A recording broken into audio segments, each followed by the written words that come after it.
Ever since I completed Final Fantasy XIV's Dawntrail expansion and posted a video recap, I've seen quite a lot of comments saying that the game felt disjointed. And I get it, coming from Endwalker where things were wrapped up so epically, I can see how starting from scratch could feel a little off. But as I've spoken to people in the comments, I've realized that maybe some things were just missed in the story. I'm Late to the Gamer, this is Console Control, and this is 12 hidden details you might have missed in Dawntrail. Spoilers ahead regarding specific plot points, but please stick through to the end and find out why Queen Sphene is just the absolute worst, and let me know in the comments if there's something that you noticed. The Lay of Gold. Wuk Lamat's encounter with the Pelu Pelu appears to be the most insignificant part of the Rite of Succession. It even seemed that way to me. I spent about 2 minutes on it in my Dawntrail recap, but as I got further into the expansion, I realized how important this section actually was. On the surface, this section is just where Wuk Lamat learns about the Pelu Pelu's history and why they're now known to be the best traders in Tural. But this section taught Lamat one of the most valuable lessons that affects her personality and decisions for the rest of the game. The task was simple, tame a wild alpaca, but the usually brash and cocky Wuk Lamat fails at her attempt and gets advised to buy a taming saddle. So she tries to get one from a merchant and gives too much information. The merchant realizes who she is, and preferring Zoraal Ja over her to become the next Dawnservant, he doubles the price of the saddle. This is where her character is forever changed. A simple exchange now became a series of trades and manual labor to acquire what we wanted. Wuk Lamat learns to shut the up and actually begin to use subterfuge to get what she wants. This reflects later on in the story with her interactions with Sphene. Every interaction between the two is a chess game, where Sphene withholds information and Wuk Lamat behaves overly naive to get closer to the truth. Lamat is able to gather information and unravel the secrets of Alexandria by appearing gullible and overly trusting. Just as the players notice Sphene's strange pauses and attitude shifts, so does she. But while we mean mug, Lamat smiles. The only time Wuk Lamat explicitly says that she doesn't trust Queen Sphene actually gets us an abundance of information. How electrope works, the country's history, what Levin sickness is, and the citizen's psychological dependence on soul cells. The Lay of Reeds.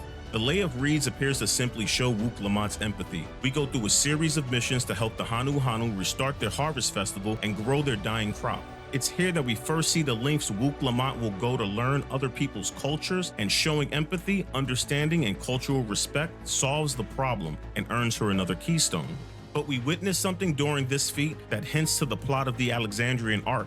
During the Lifting of Wings festival, we watch the Hanu directly pass faith and life force through a conduit to accelerate the growth of the reeds. While we've seen life force and faith summon primals and long-dead creatures like King Mago Mag, we haven't seen it used as an energy source for something like food. This is to prepare us for the Alexandrian arc, where life force is the energy source used to maintain living memory. The Lay of Pots. When we arrive at Moblin Village, we're tasked with making the environment comfortable for the Potsworn, people commissioned by the Moblin to create metalwork and jewelry for their profit. But after the feat is complete, we learn about the Moblin's history. Before commissioning artisans to create their wares, they kidnapped them instead. The enslaved artisans crafted goods and the Moblins sold the items. But that enslavement wore on the artisans' souls, and the quality of their work was lacking. By changing their approach and giving the Potsworn everything they need and making them comfortable and happy, they created exquisite pieces, giving the Moblins the reputation of producing the best metalwork in Tural. This coincides with the evolution of the Alexandrian system, but in reverse. Sphene invited others into their kingdom, giving them every benefit and amenity they could desire. They had jobs, food, and the ability to extend their life with soul cells. By growing the population, Sphene would have a source of life force in the future. Those people would fuel living memory, but in the present, they fueled the economy by buying exchangeable souls for work credits. But that system took way too long to benefit Alexandria. So began the plan to leave their homeworld in order to mass slaughter non-Alexandrians to steal their souls and life force instead. The Lay of Proof. The Yakoi section has a lot of connections to Alexandria besides the obvious two big ones. The similarity of their beliefs on death and the actual depiction of living memory that we get towards the tail end. But we do get an additional 2 pieces of foreshadowing. Valley Garmanda is an allusion to Alexandria's plight. An overwhelming force of nature that threatened civilization was contained by an etheric force field. It's a one-to-one comparison with the endless lightning on Sphene's world that also threatened all life and was contained by the dome. The top of Warkor's armor is an allusion to living memory. In the highest point of the Yakoi territory, hundreds of sepulchres that represent the deceased are cared for and maintained to be remembered forever. The sepulchres, their placement and importance are parallels to Alexandria's Endless. The Lay of Repast. In Ikbrash, the player has an echo-induced vision of Zoraal Ja convincing the Jabral and Mamul Ja to parley. He said something to them that forewarns the player of the second half of the game. He introduced Ketenram to them and revealed that the sailor came from across the ocean to Tural. The Jabral and Mamul Ja were stupefied. They didn't think such a trip could even be done. So Zoraal Ja asked them, what if Ketenram was an invader and not an explorer? How would they protect Tural from an enemy that could do things they couldn't even imagine? The future Dawnservant said that the entire continent would need to band together to defend their land. One group's perceived weakness will draw the enemy to move into another group's greatest strength. This foreshadows the Alexandrian arc. We believe that we're walking into a North American-themed Western only to be surprised by a large explosion, a menacing dome, and then flying battleships. The technologically superior Alexandria laid siege on Tural. Humanoid mechanized soldiers with laser guns and flying bikes stole the souls and life force of Turali. This was something the capital could never have been prepared for ahead of time, because it was so far out of their realm of possibility. In the end, it took all of Tural working in tandem with Razad Khan to fight off Alexandria and force them to retreat. Also in Ikbrash, Wuk Lamat learns tactical patience. In searching for the recipe for Zebruk Pibil, the villagers are not allowed to tell us what the recipe is. Instead, we have to listen to context clues, observe the environment, and ask the right questions. This was Wuk Lamat's preparation for dealing with Queen Sphene, the Alexandrian citizens, and even Oblivion. Through curiosity and persistence, we learned the history between the Jabral and Mamul Ja, and are rewarded with what we need to complete the Lay of Repast. This series of quests is why Wuk Lamat is so adamant about learning about the Alexandrians. He wanted to get as much information as attainable to have the best advantage achievable to make the best decisions possible. The Lay of Brotherhood. The time spent in Mamuk's preparation for the moral ambiguity that we face in the Alexandrian arc. The Mamul Ja live in a place with no light, scarce resources, bare ore veins, and soil that only produces bananas. They fought the Jabral for the territory in the upper forest that was resource-rich and hospitable. When the first blessed siblings were born, they were incredibly powerful, and they led the Mamul Ja against their enemies and managed to push the Jabral back. That feeling of superiority forever changed them. Desiring more leadership capable of creating a better life for them, they began trying to produce blessed siblings. In the process, countless children died. About 1 in 100 Mamul Ja children die in their eggs or shortly after to produce one viable blessed sibling. While some Mamul Ja see this as an atrocity, many more felt like it was a necessary evil for the greater good.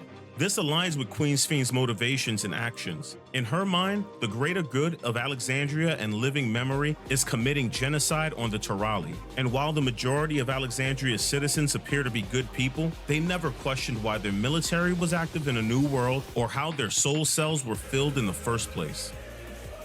Extreme time discrepancy.